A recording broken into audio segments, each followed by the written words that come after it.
por favor. Dani. Gracias, Dani. Gracias, Dani. Digamos que el Dani me regaló su auto. Solo suposición nomás, tranquilo. Supongamos que me regaló su auto.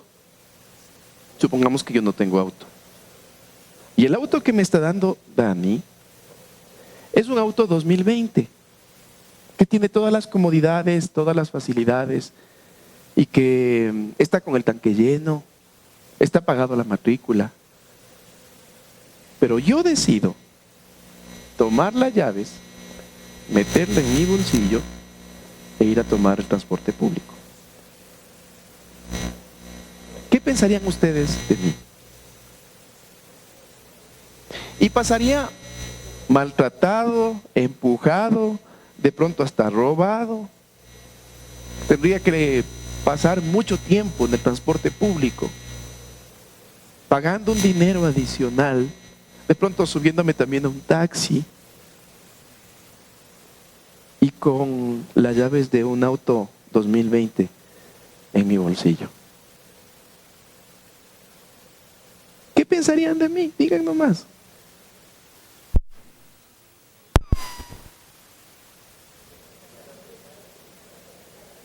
¿Cuántos se reirían de mi condición? Dani, te devuelvo. Ya te veo sufriendo, tranquilo, amigo. Gracias. Saben, nosotros somos exactamente lo mismo. Nosotros somos hijos del Rey de Reyes y Señor de Señores, y muchas veces no nos hemos enterado. Y vivimos la vida como un común mortal, llevando la bendición en el bolsillo. El día de hoy vamos a empezar una serie de estudios bíblicos que se llama Mente de Reino. Diga conmigo, mente de reino. A ver otra vez, mente de reino. ¿Qué quiere decir esto de mente de reino? La mentalidad de reino nos hace entender cómo la bendición del Señor llega a nuestra vida, cómo se la mantiene, cómo se la disfruta, cómo se la vive. Nuestra condición de hijos del Rey de Reyes y Señor de Señores hace que nosotros tengamos, de un lado, obligaciones, pero de otro lado también derechos. Y vamos a hablar de las obligaciones y también de los derechos. Porque en la vida cristiana nosotros nos hemos visto limitados a solamente saber las obligaciones y no cumplirlas. Y como no las cumplimos, no disfrutamos de los beneficios. El día de hoy empezamos una serie súper interesante. Mente de reino se titula, y deberíamos empezar definiendo qué es mente. Ahora, la Biblia no está escrita en español, no está escrita en nuestro tiempo, no está escrita para nosotros directamente, no está escrita en nuestro contexto. La Biblia está escrita en otro tiempo, en otro lugar, en otro espacio. Entonces, es necesario comprender en el momento, gracias Alex, que se escribió la Biblia, el entorno, lo que estaba sucediendo, la cultura que ellos tenían, para poder comprender a qué le llamaban ellos mente. Vamos con la primera cita bíblica. ¿Qué es la mente? ¿Qué es la mente? No para nosotros, una cultura occidental en el siglo XXI, sino para los judíos. En la época de Jesucristo y mucho antes también, 500 años, 600 años atrás, el profeta Jeremías decía lo siguiente. Estoy leyendo Jeremías 11:20. Dice: pero, oh Jehová de los ejércitos, que juzgáis con justicia, que escudriñas la mente y el corazón, vea yo tu venganza de ellos, porque ante ti he expuesto mi causa. ¿Qué es lo que escudriña el Señor? ¿Qué es lo que mira el Señor? La mente. El Señor llega a mirar y examinar la mente. Pero hay una cosa. Nosotros desde nuestra perspectiva occidental, la mente directamente vamos al cerebro, ¿verdad? A la reflexión que nosotros tenemos. ¿Sabe qué significaba mente? ¿Cuál es la primera traducción? La traducción literal de los judíos, sí, es pensamiento. Pero hay una traducción espiritual dentro de la misma palabra. La palabra es quillá, en hebreo. Y quillá significa riñones. ¿Se acuerdan ustedes qué significaba rodilla? Perdón, ya les dije. ¿Qué significaba humillarse en hebreo? Mente significa riñones. Veamos otra cita. El mismo Jeremías. Pero este es el pacto que haré con la casa de Israel después de aquellos días, dice Jehová, y daré mi ley en su, y la escribiré ¿en dónde? ¿Se dan cuenta que mente y corazón están de la mano todo el tiempo? Mente y corazón. Ok. ¿Se acuerdan cuál era el significado de corazón? Ya les dije el otro día. ¿Qué significaba el corazón? La voluntad. No hablaban, o sea, textualmente no quiere decir que iba a abrirnos el pecho y escribirnos en el corazón. Lo que quería decir es que en nuestra voluntad iba a estar presente la ley de nuestro Señor. ¿Y sabe qué significa la palabra mente allí? Es querer. Querer en hebreo significa entrañas, riñones, entrañas. Y cuando me acuerdo de esto, ¿se acuerdan ustedes del presidente, el difunto presidente Chávez de Venezuela? Maldijo a Israel ¿desde dónde? ¿Y qué le pasó? ¿En dónde le cayó el cáncer? Sigamos analizando. Vamos al Nuevo Testamento. En el Nuevo Testamento, en la revelación de Juan, cuenta lo siguiente: a sus hijos heriré de muerte, y todas las iglesias sabrán que yo soy el que escudriña es la palabra griega nefros. Yo soy el que escudriña la mente y el corazón, otra vez mente y corazón, igual que Jeremías muchísimos años atrás, cientos de años atrás. Y os daré a cada uno según vuestras obras. El Señor escudriña nuestra mente y nuestro corazón, pero nuestra mente en Apocalipsis, cientos de años después de Jeremías, la palabra que ocupa Juan es nefros. Y nefros significa riñón.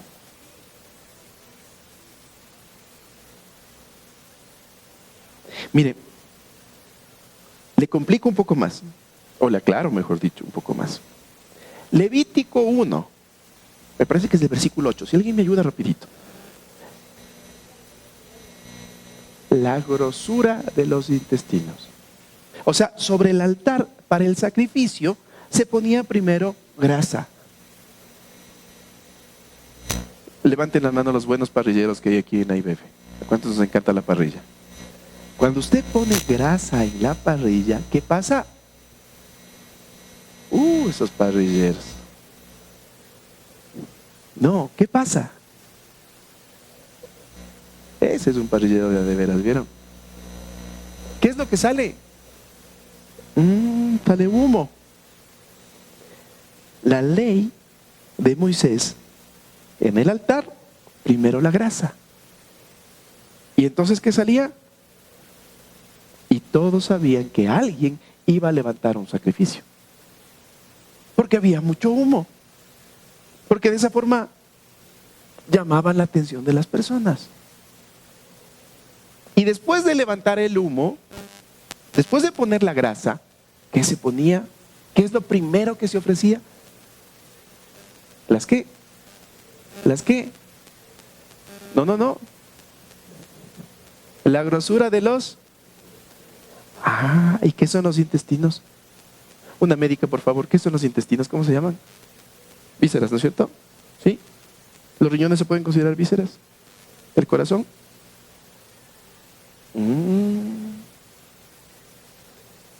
No sé si ya me estoy haciendo entender. Lo primero que en la ley de Moisés se pedía que se sacrifique era la mente y el corazón.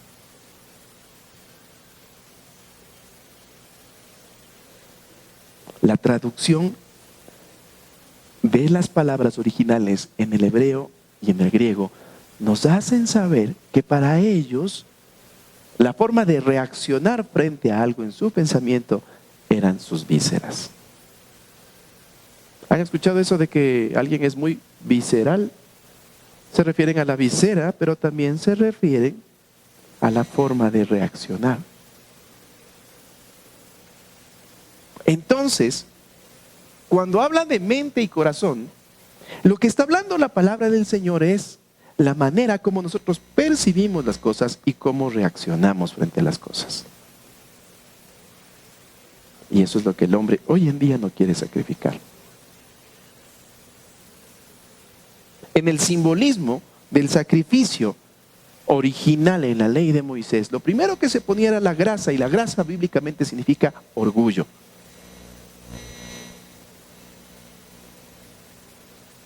Entonces, sobre el altar lo primero que se ponía era el orgullo de la persona que estaba sacrificando. ¿Sabe cuántos hoy en día queremos sacrificar nuestro orgullo?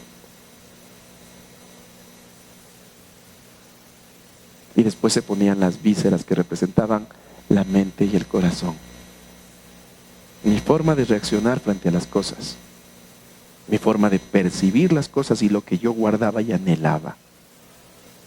¿Cuántos de los hombres y las mujeres hoy en día estamos dispuestos a sacrificar nuestra forma de ver la vida, de razonar nuestro propio plan? ¿Cuántos estamos dispuestos? No sé si me hago entender un poco más la profundidad de lo que quiere decir el sacrificio. Vamos un poco más adelante.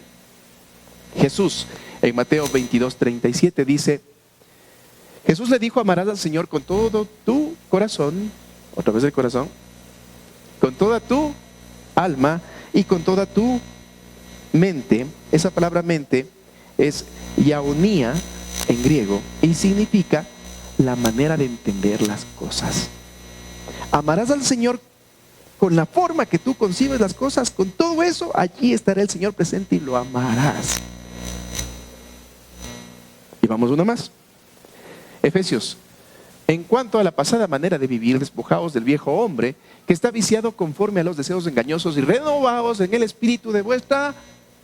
Y esa palabra mente es nous. Nous en griego significa intelecto, significa entendimiento, significa reacción. En otras palabras, lo que Pablo propone es la renovación de nuestro intelecto, de nuestra manera de reaccionar, de nuestras emociones en la vida. Y vestidos del nuevo hombre creado según Dios en la justicia y santidad de la verdad. ¿Sabe qué es lo que habla a cada uno de nosotros de su compromiso con Jesucristo? Sus reacciones, sus emociones, su manera de percibir la vida.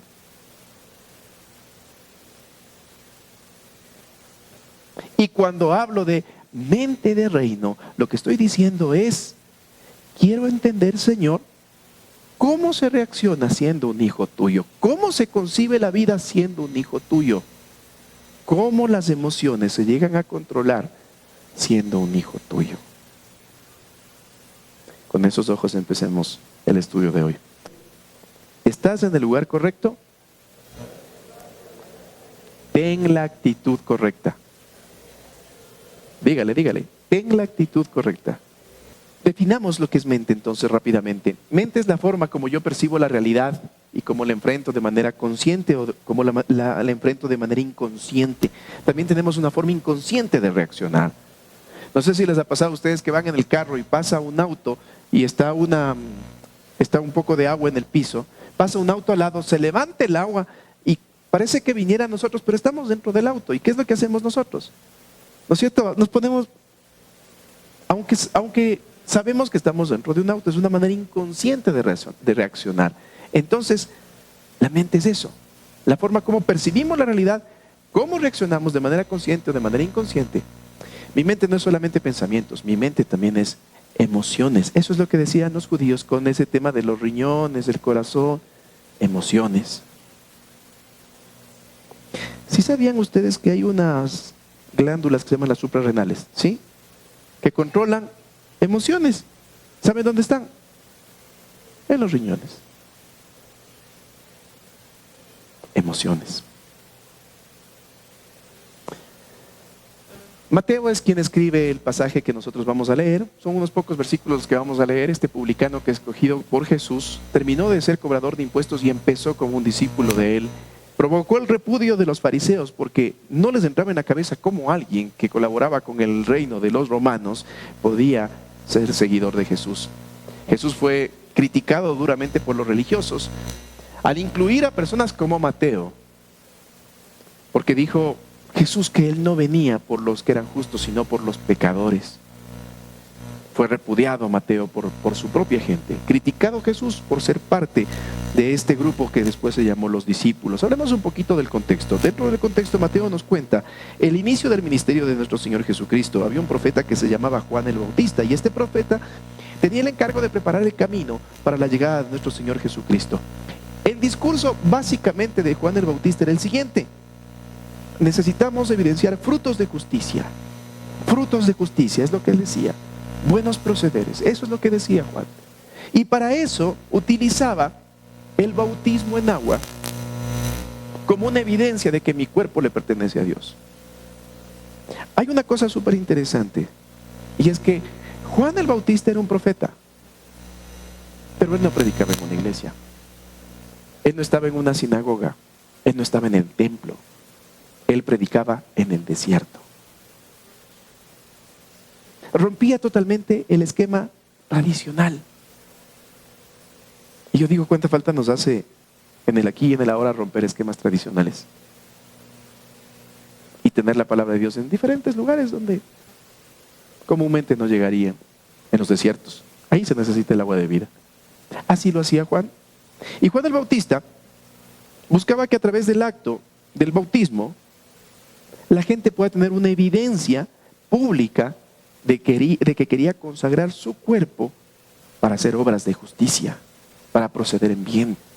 Hay algo súper interesante, y es que les decía a los judíos, les decía lo siguiente, Juan, cosas como esta, les decía, si ustedes tienen, después del bautismo, si ustedes tienen 2 túnicas, obsequien una. La ropa era un bien preciado en ese tiempo, la ropa se heredaba. La ropa también era sinónimo de autoridad. Y Juan les decía, ¿tienes 2 túnicas?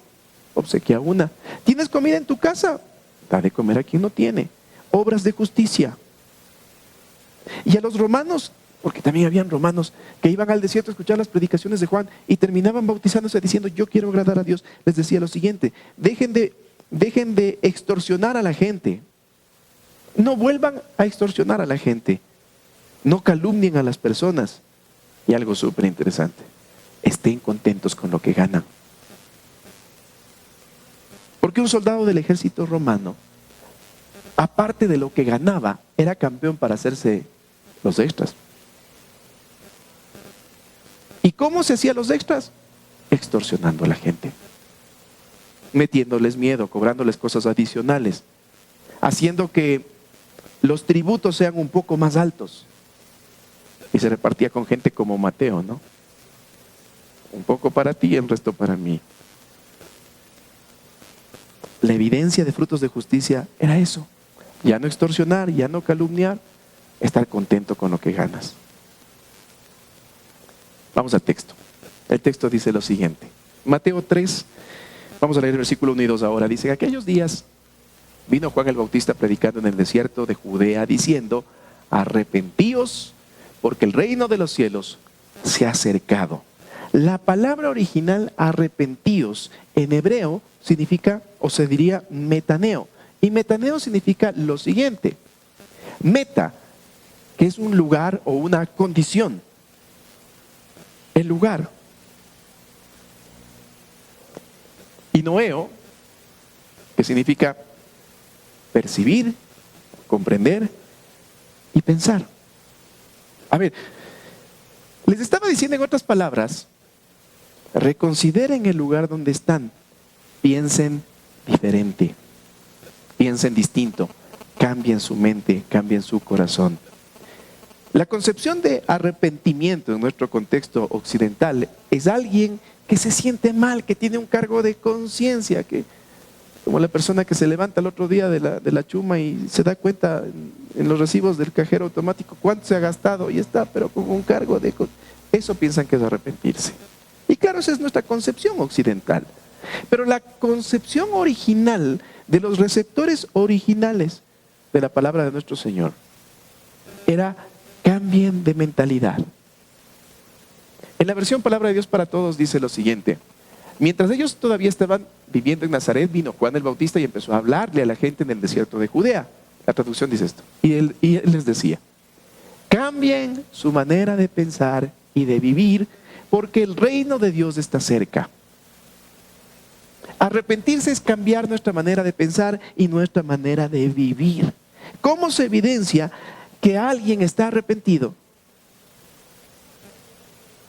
Porque viene a la iglesia, se da 2 golpes de pecho, sale por esa puerta y sigue siendo el mismo. ¿Cómo se evidencia que alguien está arrepentido? Porque cambia su manera de pensar y cambia su manera de vivir. Y es que la mente humana también es emocional. No solamente se piensa, sino que también se reacciona, y a veces se reacciona por emociones. El pensamiento que gobierna tu mente es el que finalmente controla tus emociones y determinas cómo te sientes. Y aquí hay algo súper interesante. Nuestra condición de hijos de Dios nos tiene en la Biblia 365 promesas de parte de Dios. 365 promesas. Tenemos una promesa para cada día. Tenemos una razón cada día. Una razón para estar agradecidos con Dios. Para estar esperanzados en lo que Dios hace y hará con nuestras vidas. Sin embargo, la manera como Satanás ocupa sus armas para poder meternos en depresiones o desviarnos del propósito es metiendo a nuestra mente en sus reflexiones. La estrategia más vieja de Satanás es la siguiente: meter tu mente en su mente. La palabra de Dios dice que nosotros somos linaje escogido, nación santa, pueblo adquirido por Dios, para que anunciemos las virtudes de aquel que nos llamó de tinieblas a luz admirable. Dice así la palabra. O sea, usted es nación santa. Usted es alguien escogido. Usted es un linaje de Dios. ¿Y sabe cuál es la estrategia de Satanás? Pasarnos del pensamiento de Dios a su pensamiento. En donde nos dice: pobrecito yo, nadie me quiere. Pobrecito, esta ha sido la vida que me ha tocado vivir. A la vida se ha venido a sufrir. Ojalá algún día dejemos de sufrir. Y hay canciones con una melodía súper pegajosa, ¿no? Que nos dice que somos unos gusanos, que no valemos nada. Y termina la gente el viernes diciendo: vamos a pegarnos unas copas porque la música está buena. La estrategia de Satanás: sacarte de la mente de reino para meterte en la mente de esclavo. En la mente de reino, nosotros debemos buscar la unidad para que el Espíritu Santo de Dios se manifieste.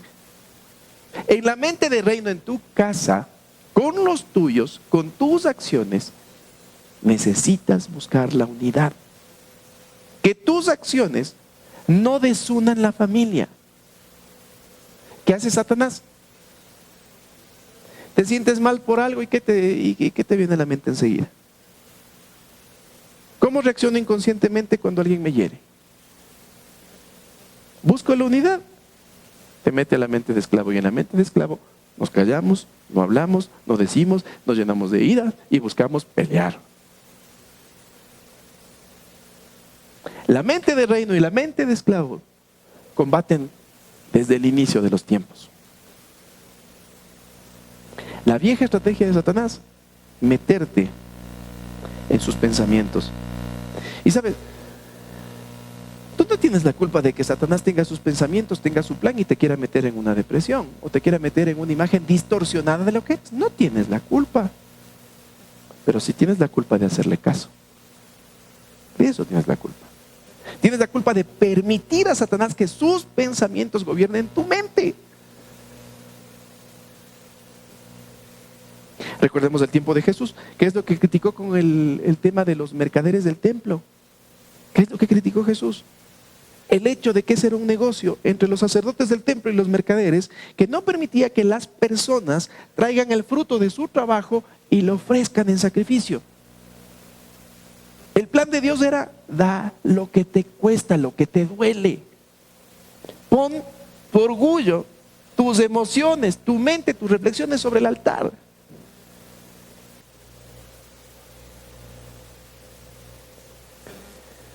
Sino poderosas en Dios para la destrucción de fortalezas, derribando argumentos y toda ¿qué?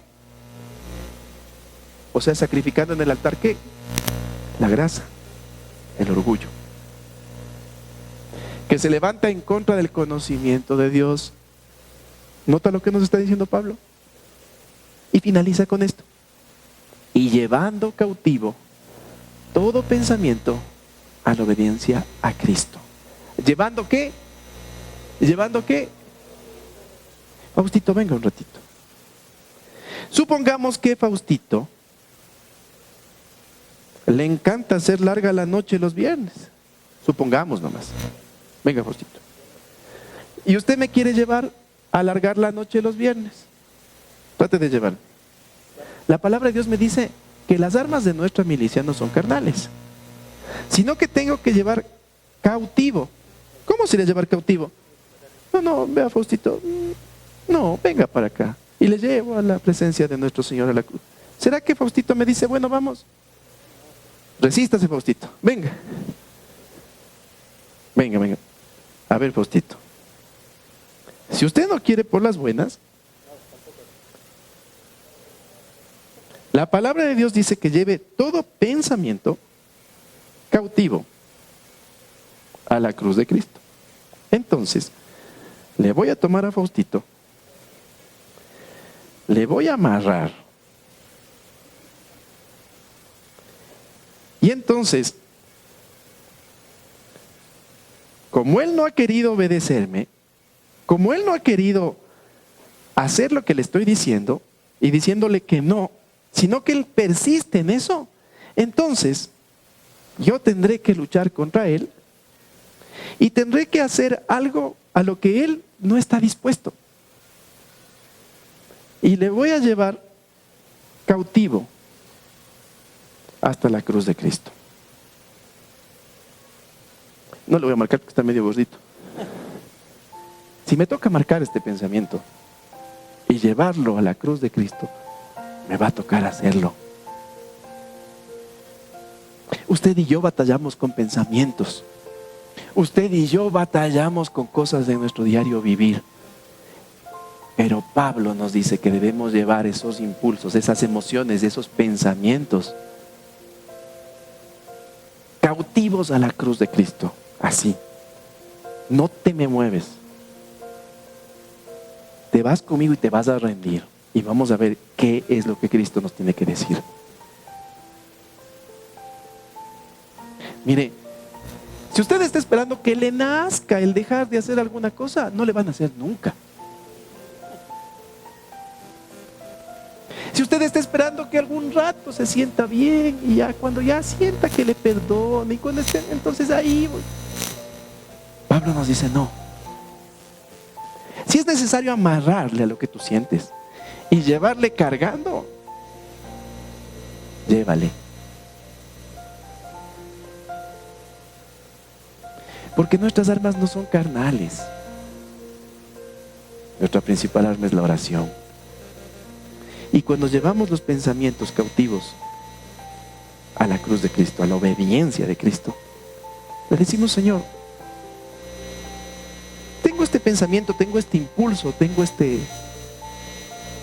sensación media rara, ya es viernes 6 de la noche y empieza a cosquillarme el cuerpo.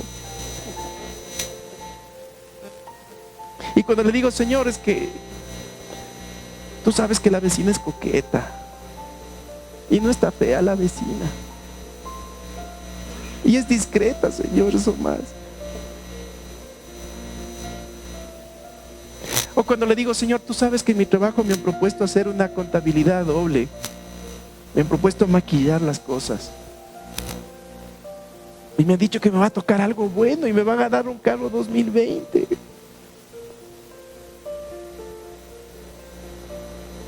Entonces este pensamiento no va a poder más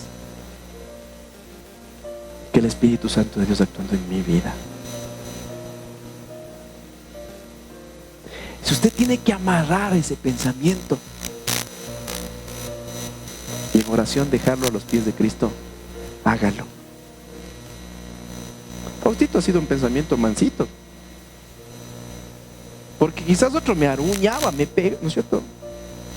Y si me toca librar esa batalla con mi mente para llevar este pensamiento cautivo a Cristo, lo tengo que hacer, porque caso contrario no hay victoria. Sin pelea no hay victoria. Señor, dame la victoria, decimos. Y el Señor está diciendo, pero pelea, pues no te dejes ganar. Pelea la buena batalla de la fe y lleva todo pensamiento cautivo a la cruz de Cristo. Y ahí dile, Señor, me pasa esto, esto siento, esto quiero, estos son mis impulsos, quiero dejar botando todo, me quiero ir, ya no puedo más, Señor. Los hombres estamos hechos para abandonar, si saben, ¿no? Es lo que fácilmente hacemos nosotros los varones, abandonamos, ya. Pensamos que huyendo los problemas se acaban y no nos damos cuenta que los problemas nos persiguen a donde vayamos. Lleve sus pensamientos cautivos a la cruz de Cristo y va a ver cómo el Señor se encarga de que esos pensamientos no atormenten más su vida. Así estará preparando el camino, y cuando venga usted la reacción y quiera usted, pero se acuerda que ese pensamiento está atado, está amarrado y está llevado cautivo a la cruz de Cristo, entonces lo que estará haciendo es preparando el camino para que el reino de Dios venga a su vida, a su familia, a su trabajo, a su entorno, a su ciudad. Gracias, Faustito. Desamarremos de ahí. Ese suavito nomás para eso. Al pecado sí le amarran duro, al Faustito suave nomás. Gracias, Faustito. Gracias. Cambiar nuestra mentalidad es dejar nuestra manera natural de pensar, de reaccionar, para permitir que Cristo se muestre al mundo por medio de mis acciones. Cuando somos gobernados por Dios, la gente no nos mira igual, ni nos trata igual. Y realmente hasta nos convertimos en personas incómodas para el sistema.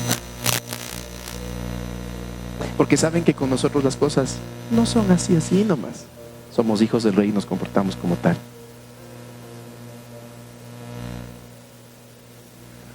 El Señor nos ha dado un encargo,